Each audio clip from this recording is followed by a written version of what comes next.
All right, Wayne on the route with the great Bill O'Reilly. Love having him on the show. You can always find his insights and his wisdom at BillO'Reilly.com. I just finished his book. I told Bill last time I was with him on Wednesday, I was flying to Miami, Florida, where I was speaking at a big conservative conference, and I had a chance to read his entire book on the flight. It's got to be a good book if you're going to read 200 plus pages on 1 6-hour flight.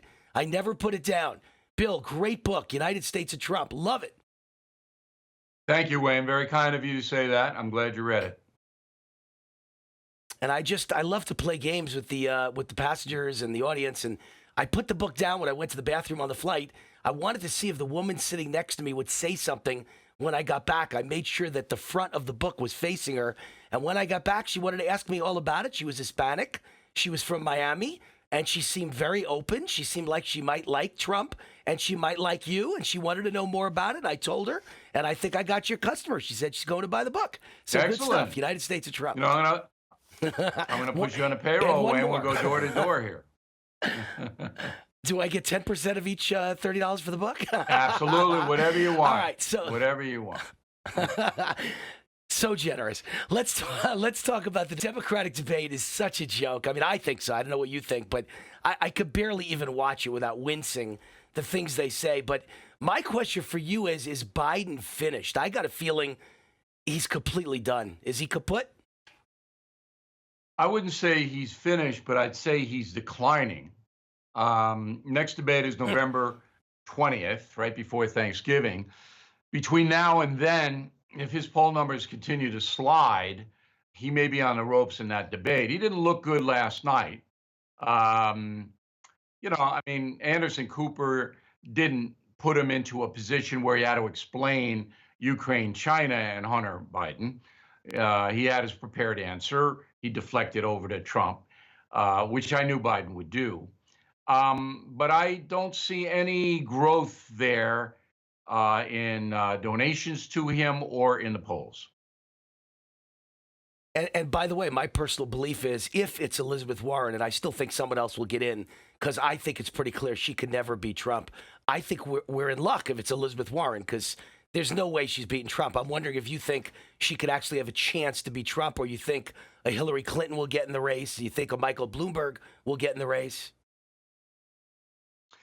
Well, I've been analyzing this and talking to a lot of inside people. Bloomberg's not going to do it. Hillary Clinton wants to do it, but doesn't want to campaign. So it would be a draft at the convention, which is very unusual. Very unusual. Could happen, though. I do agree with you that Elizabeth Warren, as a socialist woman, comes across as frightening to many middle Americans. Let me tell you a quick story, Wayne. Yesterday afternoon, I'm at Yankee Stadium watching the Astros beat the Yankees, right? Around me are 50,000 people having a great time watching the game until it was obvious the Astros were going to win, and then some people got a little depressed. But the atmosphere in the stadium was fun. And this is America's pastime, baseball. There was no racial stuff or white supremacy. People had enough money to buy the expensive hot dogs, the seats, the beers, the Cokes. Everybody got along. So then, after that positive experience with 50,000 people, I go home and I turn on the debate and I hear how awful America is. It's horrible, Wayne. It's dreadful. All the workers are getting screwed. Nobody has anything. It's a racist, homophobic, misogynist society. Everything's horrible. The president's a gangster. And I'm going, is this the country what? This is a massive fraud that the Democratic Party is perpetuating on a country.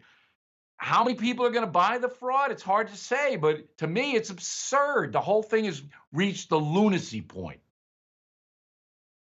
Well, speaking of lunacy, my last question of the day pertains to Nancy Pelosi. She wants impeachment. She wants her cake and she wants to eat it too.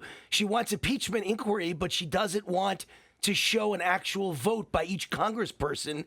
Why is she doing this? And can you have an impeachment without a vote for the inquiry showing where people stand? I assume this is all politics and grandstanding. It's actually a shrewd move on Pelosi's part because If she calls for a vote, as they did with Richard Nixon and Bill Clinton, then she exposes some people, some Democrats, who are in districts that Donald Trump carried. And you got to feel that those Democrats would be in trouble. So I talked about this with Sean Hannity on Hannity's radio show today, and I posted that on BillO'Reilly.com. Hannity thinks that about 40 seats, I put it at 60, that these people, Wow. these representatives, would be in jeopardy if they publicly came out and voted for the inquiry. Second reason is if you do that and formalize impeachment proceedings, the Trump administration then can issue subpoenas itself and can cross-examine witnesses that you bring in, that the Democrats bring in. They don't want that. They just want leaks. The Democrats just want to leak to the liberal media one side of the story. They don't want the Trump administration cross-examining. So that's why she did it. All right. Well, I don't think she's going to have her cake and eat it too. I think just based on the people I speak to everywhere I go, nobody buys that he's deserving of impeachment. Nobody. So I don't think it's working out for him at all. Bill O'Reilly, we love having you on. And again, I want to stress, I enjoyed your book so much. One plane trip, and I read it from front to back. I'd already started it, but I decided to just read it from front to back on a 6-hour trip straight through. And I've never done that before with any book. You're the first book I've ever read all the way through on one half of a plane trip, meaning just on the way back to Las Vegas, I read it. And I just thoroughly enjoyed all the insights and all the inside scoop from a guy who was there in the middle of all of it. Thank you, Bill. United States of Trump. Go get a copy right now from my great friend, Bill O'Reilly. Thanks, Bill. Okay, Wayne, thank you.